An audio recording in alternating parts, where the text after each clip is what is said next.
So today we're going to be talking about the NIRS monitor and going through the setup for the monitor itself. The NIRS can be found in the 7 Southeast equipment room. And basically, so you're going to bring it to the bedside, turn the monitor on, it'll go through its own self-check and bring you to this new patient screen. So what you can do is use the toggle switch here to go through and scroll through your options, and then you press the toggle to select. So we're going to select a new patient case. And what this brings you to is actually where you select the patient's age and weight. So today we have a patient who's older than 18 years, so we use the toggle switch to select that, and then greater than 60 kilos.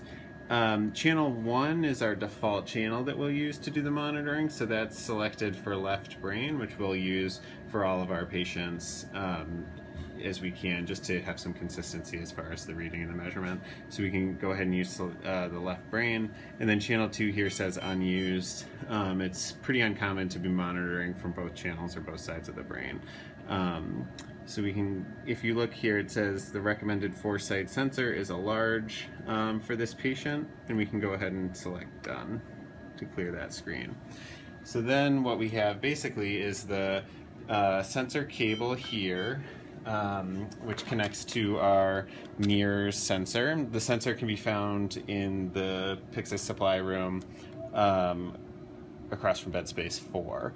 So we've selected the large sensor as the monitor has indicated for us, and it will actually not let you use anything but the large sensor once you put in the patient's age and weight. So you go ahead, you can connect those into the black cable itself. We can just leave this in the bed for a moment.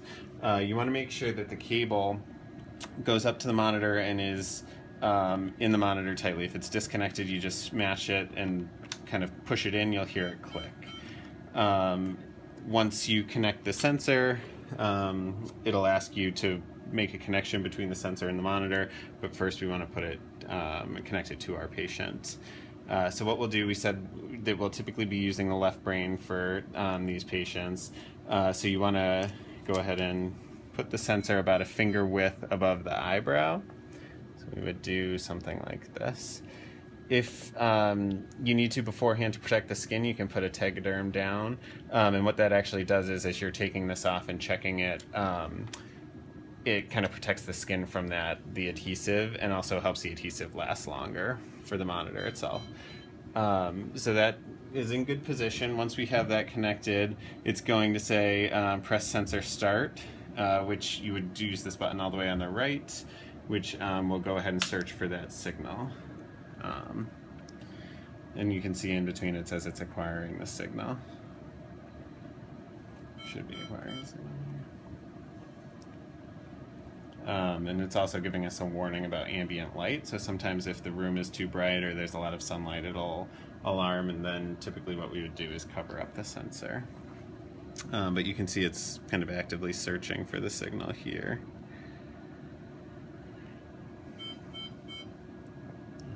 Right, and so now we have our first reading of 65. The normal reading for this, you're looking for something typically between 55 and 75.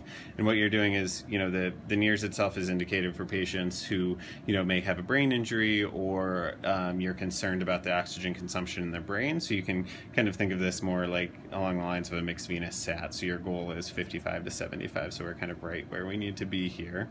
The other thing is that the monitor itself comes with a brick that can connect to our Philips monitor. So to connect that, you just would plug it in like you would any other brick, and go ahead and hit the view link option.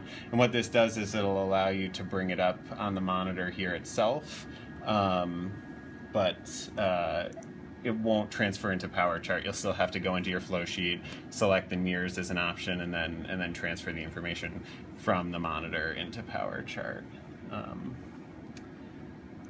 We have that. So this comes up, and we should be, so we have here, our NIRS monitor value. So just something that you can, in case you aren't able to see it on the screen, you can see it on your Philips monitor. If you have any concerns about, the values that you're getting, or, what actions to take based on your NIRS value, value, there's actually an algorithm too on the internal website that can kind of lead you down, your appropriate clinical steps, as well as other information on troubleshooting the device itself.